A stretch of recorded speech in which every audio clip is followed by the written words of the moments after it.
Desde el podcast América Latina Hoy presentamos un episodio especial dedicado al premio Manuel Alcántara, que reconoce a los mejores artículos publicados en nuestra revista.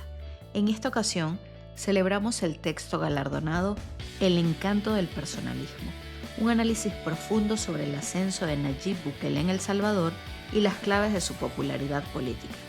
Les invitamos a visitar la página de la revista América Latina Hoy para explorar este y otros artículos que contribuyen al debate crítico sobre la región.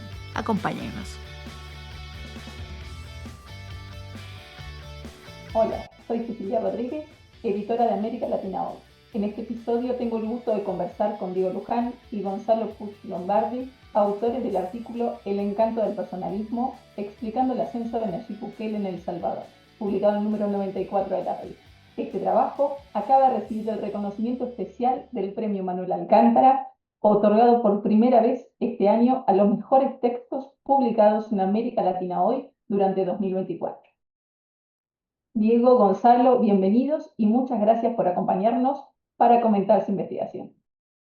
Mi nombre es Diego Luján, soy profesor adjunto e investigador en el Departamento de Ciencia Política de la Universidad de la República de Uruguay y estoy muy agradecido con América Latina Hoy por la convocatoria a esta conversación.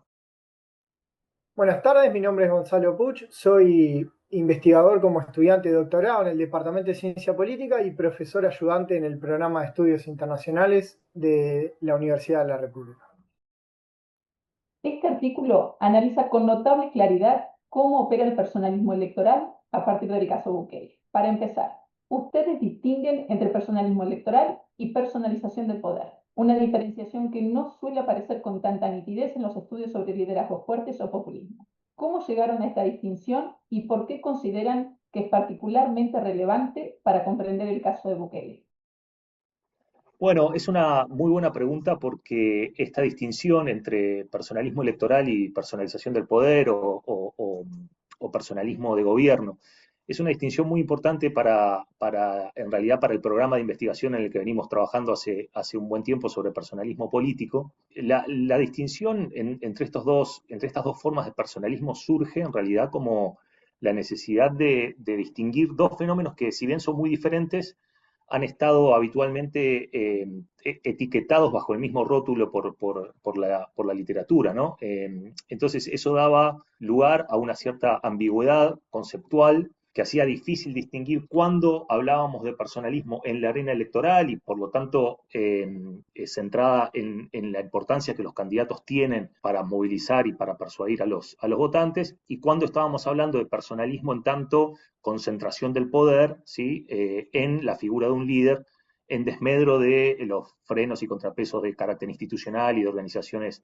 colectivas como gabinetes, partidos políticos, parlamentos, etc. Entonces, se trata, como vemos, de fenómenos muy distintos y entonces esta distinción nos permite, digamos, un tratamiento conceptual más riguroso y a su vez esta distinción nos permite también mejorar la medición de estos fenómenos.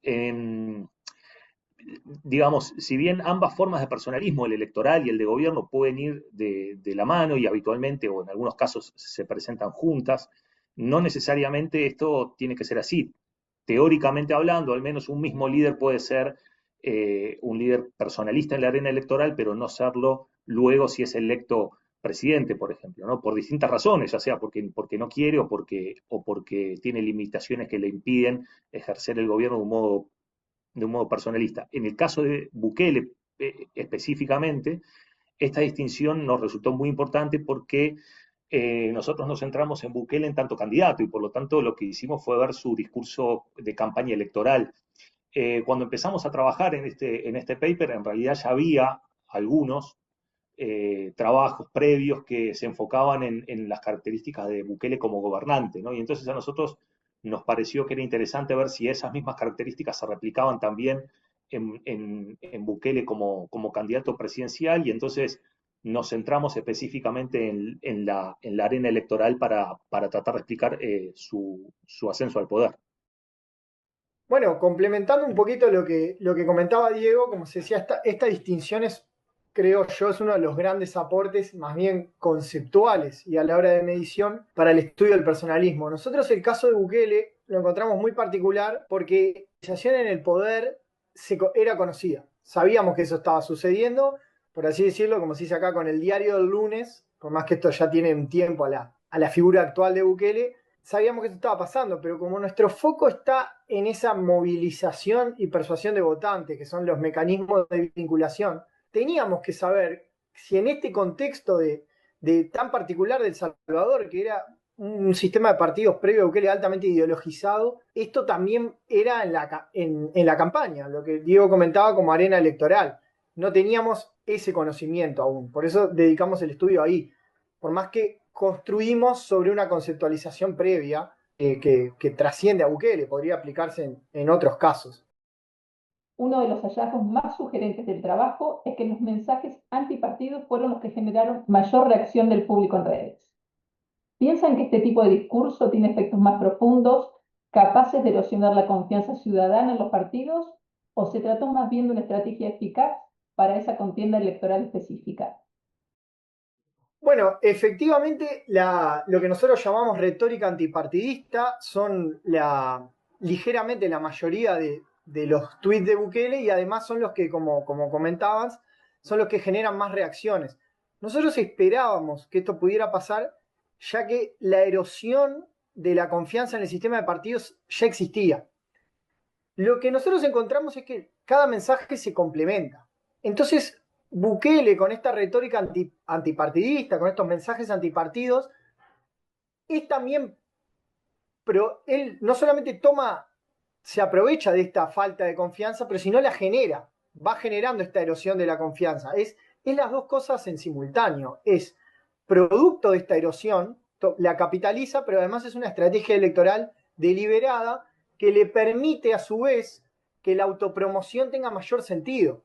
Porque El Salvador tenía etiquetas partidarias, por más que estaban en crisis de confianza, fuertes. Entonces era necesario que estos capitalizara al máximo la deslegitimación de los partidos. Bueno, es interesante porque como señalaba recién Gonzalo, en el caso de Bukele precisamente la retórica antipartidista está muy presente en su discurso como candidato. Si bien nosotros distinguimos tres tipos de mensaje, entre los cuales está la retórica antipartidista, pero también está lo que nosotros llamamos dilución ideológica, que busca precisamente indiferenciar a los partidos principales, Arena y el FMLN, en términos ideológicos, y por último la autopromoción. Entonces, así a nosotros nos gusta distinguir, y lo estamos haciendo también con otros casos, entre atributos del personalismo electoral que son propios o que son específicos del concepto, que es básicamente todo lo que nosotros llamamos autopromoción, de los atributos que son específicos del caso y no del concepto, ¿sí? Que en el caso de Bukele, como les decía recién, son por un lado la retórica antipartidista, que como decía Gonzalo, busca afectar la credibilidad y la confianza ciudadana en los partidos políticos tradicionales, pero también la dilución ideológica que son propios del caso de Bukele, ¿sí? Estos atributos específicos, si uno lo ve en el caso de Bukele, buscan minar o desgastar los dos principales pilares sobre los cuales estaba establecido el sistema de partidos que surge de la guerra civil, ¿sí? Que son, por un lado, dos etiquetas partidarias fuertes, que a su vez están ancladas en una diferenciación ideológica notoria, que lleva al sistema de partidos salvadoreño a ser uno de los más estables y más institucionalizados y más polarizados ideológicamente de toda América Latina hasta la llegada de Bukele. Con esto no estamos diciendo que todos los casos de personalismo electoral tienen que necesariamente reflejar esta dilución ideológica y la retórica antipartido. Nosotros estamos trabajando actualmente en este mismo programa de investigación en un artículo sobre Milei en Argentina, y lo que vemos allí es que el atributo específico del concepto, que es la autopromoción, se sostiene en el caso de Milei, pero los atributos que son específicos del caso, como son contexto dependientes, varían sustancialmente, mientras que Bukele tiene una retórica que busca diluir el peso de la ideología. En el caso de Milei es todo lo contrario, ¿sí? Tiene una retórica fuertemente ideológica y además muy anclada en valores morales o en un desafío moral a la clase política establecida, que no está presente en el caso de Bukele. Entonces, esta distinción a nosotros nos permite mantener el núcleo básico del concepto de personalismo electoral centrado en la relevancia del candidato en comparación con las etiquetas partidarias, pero a su vez poder dar cuenta de fenómenos específicos que varían como los contextos de caso a caso. Ustedes plantean que el de Bukele es un caso prototípico, pero a la vez improbable. porque emerge en un sistema de partidos que hasta entonces parecía muy estable. ¿Qué nos revela el caso salvadoreño sobre la expansión del personalismo en otros países de la región y si perciben dinámicas comparables en otros contextos latinoamericanos? Bueno, la pregunta es muy interesante porque de algún modo describe una especie de paradoja, ¿sí? Bueno, el de Bukele es un caso prototípico por un lado, pero que a su vez tiene lugar en condiciones que son de improbabilidad. Entonces, para responder esa aparente paradoja, me parece interesante verlo en una perspectiva temporal, ¿sí? Y establecer como una especie de línea de tiempo, porque Bukele surge efectivamente en un sistema de partidos que era, como decía, de los más estables y programáticos de América Latina, un sistema que está entre los más institucionalizados, por ejemplo, en el trabajo de Mengueren y varios otros autores. Entonces, la aparición de un líder personalista en esas condiciones es improbable.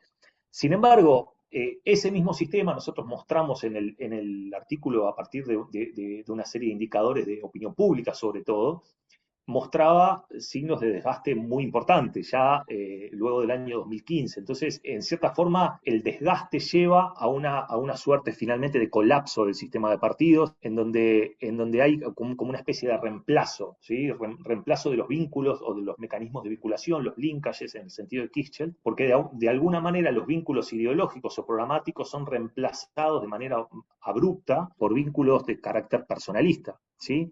Entonces, este patrón de desgaste de vínculos y de reemplazo de vínculos con sus propias características de caso a caso ha estado presente en otros países de la región, ¿sí? Hay algunos trabajos como los de Morgan o Seawright que muestran que el colapso de los sistemas de partidos ha sido un fenómeno presente en la historia reciente de América Latina y que, de algún modo, la moraleja o la enseñanza que dejan es que sistemas de partidos que en algún momento tienen un nivel relativamente alto de institucionalización y de estructuración programática pueden perfectamente realinearse o colapsar en torno a figuras personalistas como la de Bukele si las condiciones están dadas para eso. Yo creo que algunas experiencias recientes de la política latinoamericana muestran que el personalismo ha sido creciente en varios países, en una región que ya de por sí ha sido históricamente fértil para este tipo de experiencias. Me parece que en todo caso los personalismos de nuevo cuño, digamos de una nueva especie, adoptan formas propias de la política contemporánea, sobre todo en relación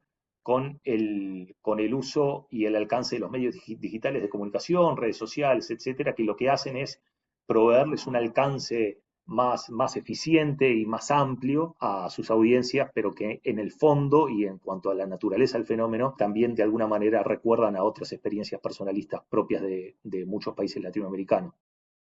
Bueno, perfecto. Para quizás ir un poco más allá de lo que fue la respuesta tan correcta y además atinada con lo que quisimos hacer de Diego, yo creo que nosotros partimos de este caso quizás inesperado, si uno sigue lo que era la institucionalización de los sistemas de partidos, además de que el interés de probar o de mostrar lo que buscamos, yo creo que también deja abierta una agenda de investigación muy interesante, porque muestra que si en un caso más bien improbable, a pesar del desgaste, esto puede suceder, hay que tener más cuidado con lo que es la institucionalización de los sistemas de partidos. Yo creo que dialogamos bastante con esa literatura, lo cual a nosotros nos gusta, pues es una literatura que además seguimos, donde uno puede creer que no hay sistema curado, que tener buenos resultados de institucionalización, donde existe competencia programática, no asegura que el país sea como inmune a los colapsos, porque uno no lo esperaba en El Salvador. Por ejemplo, hace un ratito que hablamos del caso de Milei, hay más que colapso, hay realineamiento, porque no desaparecen los otros partidos, pero una nueva forma de vinculación pasa a ser